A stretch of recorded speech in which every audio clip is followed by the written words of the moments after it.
provide Philippine balance information, allowed offshore drilling. The enactment of our legislation, the requisite political will to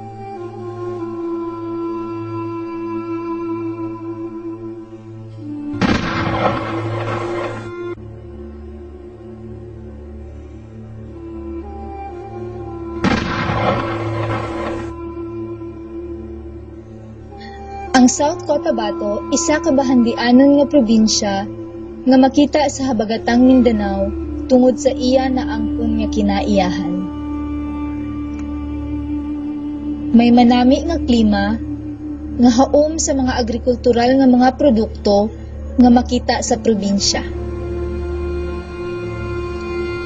Makita diri ang mga nagmi nga mga lugar pareho sang Lake Cebu kag ang sikat nga Seven Falls, ang Mount Matutom, ang Mount Parker kag Lake Holon, kag ang mga lasang nga makita sa mga kabukiran sang Tampakan, Tiboli kag Lake Cebu.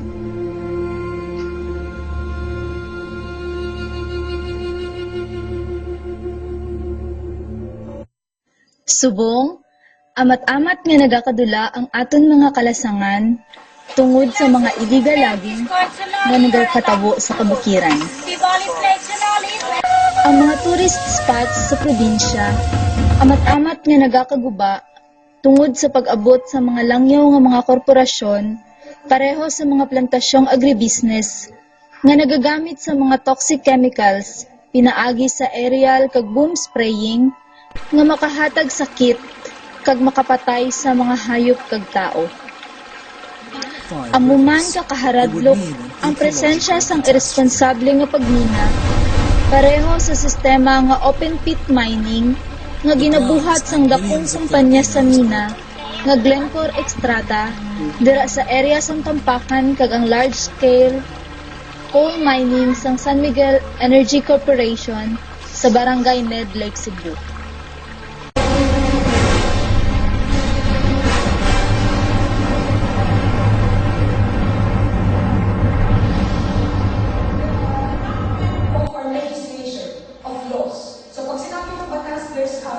Plethora of laws, from the air down to the soil, the land, there are laws that govern that. So we do not lack laws. Our challenge is to enforce that. So putting up a sanitary landfill, example, in a watershed area, that was declared by the court not to be allowed for the DNR to backtrack from the plan. So that's the case of, that was mentioned by Goli Abayo. Ang katawhan may balasihan kung paano maprotektahan ang kinaiyahan.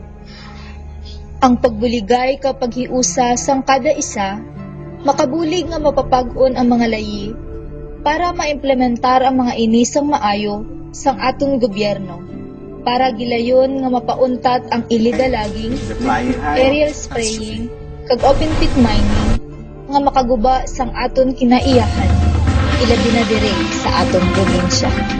May mga 300 plus hectares na mga old growth forest na matatamaan. 900 po.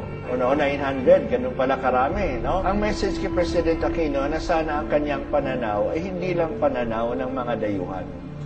Dapat ang pananaw niya, pananaw din ng mga taga-roon. Report of the Passionist Fathers, marami na ang tinitreten ng kumpanya, even using army. They will endanger the fresh water supply, the water table, and the aquifers. It will be irreparable in the environmental impact statement. They themselves admit that in case of a failure of their dams, Apyedo da flenok ko da blaan di South Cotabato. Ago sa tulibon blaan, magin di dago talo at marag di tana at nagakdadma to. Tagara tayam kelak sese di banwa to. Lamba di gito banwa, nadona ni dadmal bang kumpanya. Galfusok di gito tana. Salnga di Glencore Extrata. Satu lamba di gito tana ko banwa. Tamgat mati di remoto da blaan. Sunto di tamang lo di dalu tana. Salngat ko jubi kapyun, ko didadngaan. Kole ko dato anting priay, ko Victor. Follow loy dalu lite, suntoy kolbong na walo, di dalu tana. Doon naman, tamlaw ako, deklamang dat dirmo gudablaan. Sa sato ito, nakgis to, igito kag tarag. Barnabal to, kutam to, falmo, digito, tatana. Mani, galaan mo, idat aknun to. Sansakot to, igito dat fandak. Ko at narag to, igito to okto. Mani, nun gito kag balas. Mafalwa to, idat to, galfof to so gito. Igito tana at nagak at namang to. Sa sato to, igito dat fandak.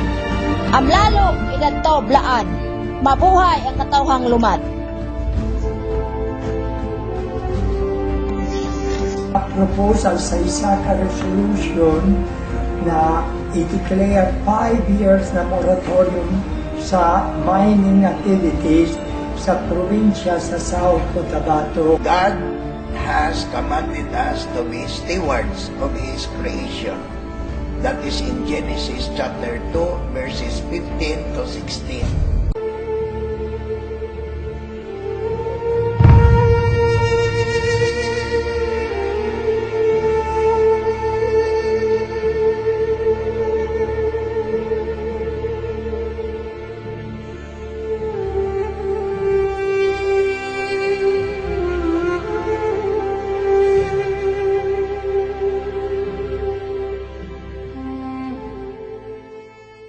Berketahun wen kem kita benwu tekui Pilipinas ani hemlos tekui mamang nakemlung do ni kem deni gonomon de tekui teboli blaan nak de tribu ba South Cotabato tobong kui kemlung alih do nim kut benwu South Cotabato.